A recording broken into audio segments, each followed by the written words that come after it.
And so the second fold of the $10 million commitment came through strategic partnerships and program development, with the remaining funds not donated through our employee giving. And this portion of the plan was built with the idea of collaboration of Spotify's resources to further racial equity, both internally as well as externally.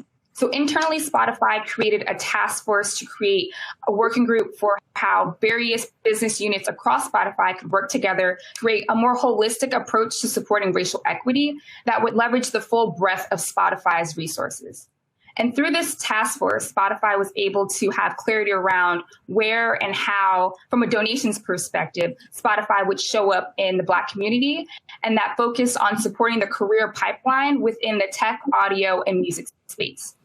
Our donation partnerships in the U.S. targeted three main areas within those three focus areas. So we focused between the ages of 8 to 15, where we would support ideas and skill building, and then working on bridging the gap between college to entry-level jobs. And then finally, supporting mid-level managers as they seek to break through the C-suite.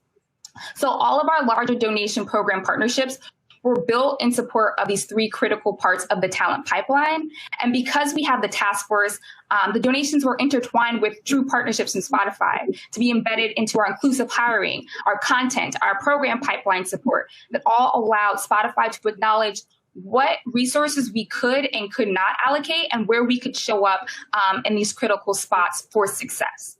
And internationally, we created a space for our employees to opt in and pitch partnership plans for racial equity support based on their extensive knowledge of their communities and active players supporting this work.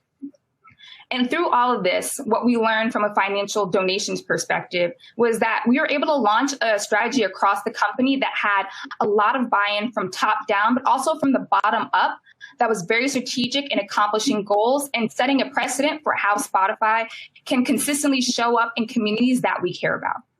Also, through the internal workshops and conversations, there was a lot of opportunities to discuss the issues that, how it impacts not only just your work, but how you show up to work. And it also allowed Spotify to create a foundation for shared knowledge and understanding, so that all employees could be kind of on the same playing field as we address these issues in our work and show up in our various capacities. And then lastly, it allowed us to create vehicles for employees to create impact.